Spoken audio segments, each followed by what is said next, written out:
reka mbahe ikaze nanatangira mbashimira mwe mwese mwamaze gukora subscribe. Muri abantu b'agaciro, muri abantu bahatari cyane, ibihumbi 17 n'abantu 600 mwese ko mwakabaye. Turabashimira n'ukuri kw'Imana tubikuye ku mutima. Muri abantu b'agaciro kuri twebwe. Twishimiye kongera kugaruka, twishimiye kongera kubana namwe. Ni today 250 nkuko bisanzwe muri gahunda zacu zigiye zitandukanye. Reka nkubwira aka kantu, iyi niyo channel yonyine wari usigaje gukoraho subscribe kugira ngo ubu musirimu wuzuye. Iyi niyo channel yonyine wari usigaje gukoraho subscribe ubundi ukaba umusirimu byuzuye. Twagarutse rero, twagarukanye imbaraga nyinshi, tugarukanye ibikorwa byinshi bigiye bitandukanye, gahunda nshyashya, ibiganiro mutari musanzwe mubona ni bishya gusa. Nitwa Iva Eritier, ndi kumwe na Wilson. Nawe naramushimira byatari men, yabaye umuntu wahatari, no muntu twagendanye imihanda kuvana mbere, ariko murabizi ubuzima ni ups and down, rimwe na rimwe aba ari ukuzamuka no kumanuka. Niyo mpamvu iba yaratumye wenda ducishamo igihe kingana gutya mutatubona, ariko turabashimira kubw'urukundo rwanyu, kuko mutahwemye kutwereka ko muturi hafi kandi mudukurikira. Wowe waba utubonye ari ubwa mbere, reka nkubwire ngo kora subscribe. Nugenda udakoze subscribe ubundi tujye twibanira 5 kuri 5. Sasa murabizi ko content yacu ari dutemberane, tugenda tubatembereza hirya no hino. Ubu rero twarabivuguruye, ibintu twabishize ku murongo ku buryo tugiye kujya tubikoramo. Still n'ubundi ni dutemberane nkuko muri kwibona ko n'ubundi twongeye kugaruka ku mihanda, ariko noneho igabanyijemo ibice bitatu. Ibiganiro byacu ugiye kujya bikurikira mu bice bitatu.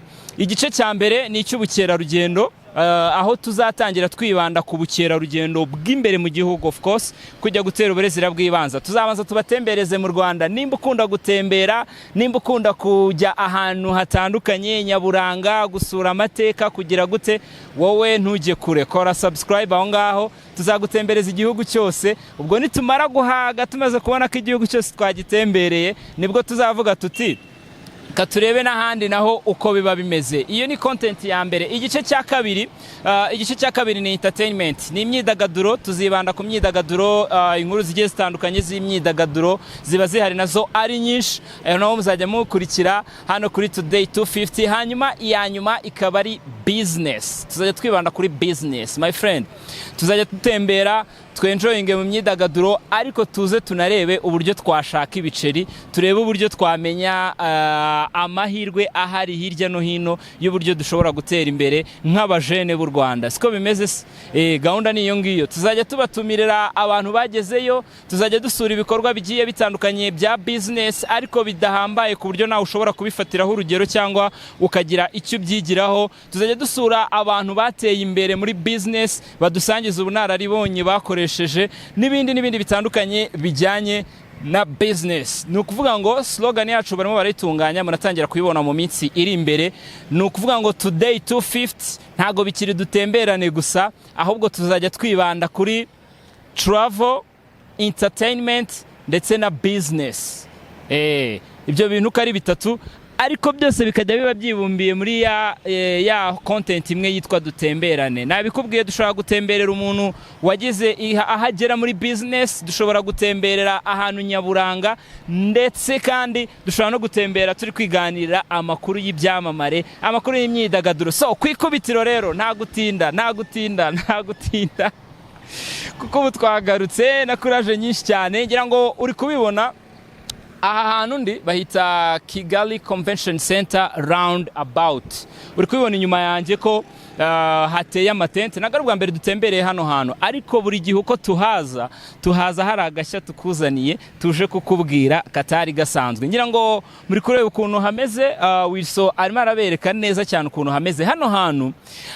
Hano harimo gutegurirwa ibintu byabagenewe mwese abanyarwanda n'abaturarwanda, n'utari n'umunyarwanda ariko upfa kuba utuye muri Kigali. Ibintu bigiye kubera hano ni ibyanyu, nawe birakureba, nawe byarakugenewe.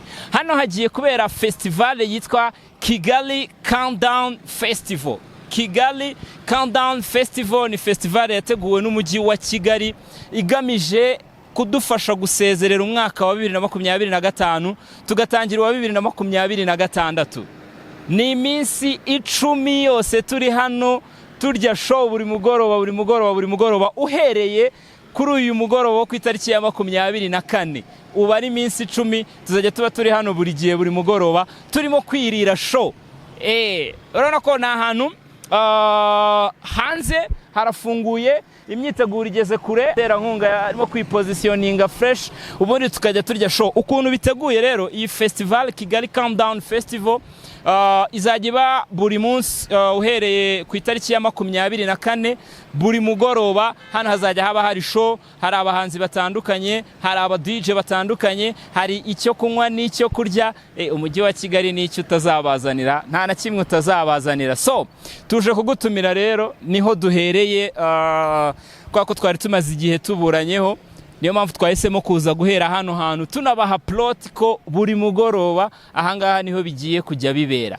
Ku itariki ya 24 azaba ari movie night. Buri mugoroba ufite ikintu wagenewe kizajya kiba kiri gukorerwa hano. Ku munsi wo kuri itariki ya 24 ni movie night, Christmas movie night. Kandebe neza kuri schedule, ntaza kubyitiranya, ntago biba byoroshye. Yes, kuri uyu wa gatatu ku itariki ya 24 hano Kigali Countdown Festival iratangirana na Christmas Movie Night. Christmas Movie Night niyo izaba ihari, ariko of course agomba haba hari aba DJ, haba hari n'aba performer bagiye batandukanye, ariko ingingo nyamukuru akaba ari movie. Hanyuma ku itariki ya 25 ni umugoroba wiswe Family Day, ko ni kuri Christmas, azaba ari umunsi wa Noheli nyirizina. Hano naho rwose mwemerewe gusohokana famille zanyu, mwemerewe gusohokana abana, ugasohokana sheri wawe. Hano hazajya haba hari umuziki, hari icyo kunywa, hari icyo kurya. Rwose ku munsi wa Christmas mwemerewe kuza hano mukenjoyinga, wiswe Family Day. Hanyuma ku itariki ya 26 wiswe Soccer Day.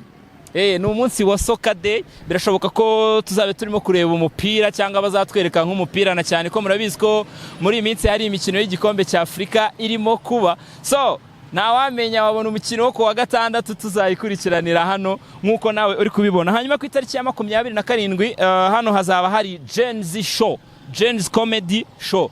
Jen's Comedy ni bya bitaramo bimaze kwigarurira imitima ya benshi, bibera mu mujyi wa Kigali, by'urwenya, biba buri wa kane kabiri mu kwezi. So ku itariki ya 27 rero Jen's Comedy izabera hano. Urabona hari ukuntu mwajyaga mureba Jen's Comedy wenda ku ma video, ku ma YouTube, cyangwa abantu babipostinze ukabona ni ibintu byatariye, ba pirate barimo gusetsa abantu fo. Hano rero bazaba bari hano muri uyu muhanda. Hano rwose bazaba bari hano ku itariki ya 27. Itariki ya 28 azaba ari umugoroba w'igisope, uzaba bigiswe igisope experience. Ku itariki ya 28 ebana nukuza hano tukarya show, igisope cya danje hano.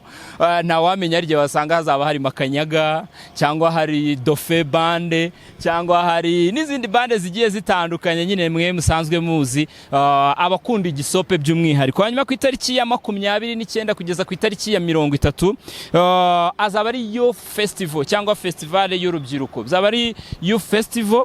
Hanyuma ku itariki ya 31 umunsi nyirizina wo kurasa umwaka, hari ateganyijwe gahunda yitwa The Last Night, umugoroba wa nyuma nyine turi kuva muri 2025 twinjira 2026. Hano bizaba bimeze neza cyane, azaba ari The Last Night. Of course naho hazarasirwa fireworks zisoza umwaka, ibyo ni ibisanzwe. Hanyuma ku itariki ya mbere ni Kigali Couples Night. Wow.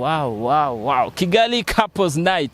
Niba ufite umukunzi wawe tangira umutegure, mubwire ko ku itariki ya mbere hano rwose muzaba muhafite show, kandi ni ubuntu hazaba hari icyo kurya n'icyo kunywa. Tangira ubwire sheri wawe plot yabonetse, mane nazo bakubwire ngo nta plot. Yes, hanyuma umunsi wa nyuma rero ari wo w'itariki ya 2 z'ukwezi kwa mbere mwaka wa 2026 ni umunsi wiswe ngo Kigali turi outside. Ku itariki ya 2 z'ukwezi kwa mbere azaba ari umugoroba wiswe turi outside. So iyo niyo gahunda rero iteganyijwe hano, ngira ngo wabyumvise fresh. Wowe noneho bitewe na disponibility yawe shakamo umunsi uvuga uti uyu munsi uyu n'uyu niwo nzaba ndi hano, umunsi uyu n'uyu niwo nzaba ndi hano, ubundi uze wirire show. mwakoze rero, mwakoze. Reka tubabwire ngo ubu nibwo dutangiye gahunda ni ku mihanda. Tugiye kubereka ukuntu Kigali yiteguye Noheli, ukuntu Kigali yiteguye kwinjira mu minsi mikuru isoza umwaka. Twahereye hano ngira ngo muri kubibona ukuntu hameze. Imyiteguro murabona ko irarimbanyije, igeze kure. Ni Kigali Countdown Festival hano kuri KCC Roundabout. Ntuzacikwe men, ntuzacikwe. Ibi ngibi reka nsoreze kuri aka kantu. Umujyi wa Kigali ndawushimira cyane kuba waratekereje gukora ibintu nk'ibi ngibi, gutegura ibirori nk'ibi ngibi. Impamvu mu minsi mikuru abantu benshi baba bakeneye gusohoka, abantu benshi baba bakeneye amaplot agiye atandukanye. Sometime bikaza kugorana kubera ko ntago abantu baba bafite imifuka iremereye kimwe bose. Bikaza gutuma hari abagendera mu kigare, hari abigana abandi bagakora ibitari ngombwa, bagakora ama expense atari ngombwa, abandi bakigunga kubera ko bo badafite ubushobozi bwo kwisanga mu bandi n'ibiki n'impamvu nyinshi zigiye zitandukanye. Ariko ngira ngo umunyakigali wese hano ahawe ikaze. So wowe rero wari ufite plot cyangwa wibazaga ahantu wazasohokera muri iyi minsi mikuru, cyangwa wari ufite gushidikanya uvuga uti abandi bazaba bari kurya shongewe nzaba ndi hehe kubera ikibazo cy'ubushobozi n'iki ngira ngo umujyi wa Kigali wagukemuriye ikibazo. Ibi bintu niyo mpamvu nari mvuze ngo ni byiza cyane, tuba tugomba no kubishimira n'umujyi wa Kigali kubwo igikorwa nk'iki ngiki iba yateguye kugira ngo ifashe abatuye uyu mujyi gusoza umwaka neza, batangira n'ubundi bari kurya show bameze neza, ibintu ni fresh. Ngira ngo muri kubibona. Hanyuma uyu mwaka ni byinshi dufite byo gushima, uyu mwaka ni byinshi dufite byo kuvuga. Tuzagenda tubiganiraho gake gake. Murabizi ko twe tuba turi ku mihanda tugenda tuganira n'abantu bose batubwira uko umwaka wabagendekeye, ibyo bifuza n'ibindi bigiye bitandukanye. So nujye kure rero, kora subscribe nimba ari ubwa mbere utubonye, nimba atari ubwa mbere kandi nabwo reka nkubwire ngo uri umuntu wa hatari ebana, ntukajye ucikwa. Hanyuma wibuke like, comment na share, ubundi tubane neza 5 kuri 5. Ngwino dutemberane tukwereke umujyi wa Kigali ukuntu uteguye, ukuntu hirya no hino hatatswe bitegura kwinjira mu mwaka mushyashya wa 2026. Stay in touch. Nitwa Iva Eltier, wisari kuri kamera. Iyi ni Today 250.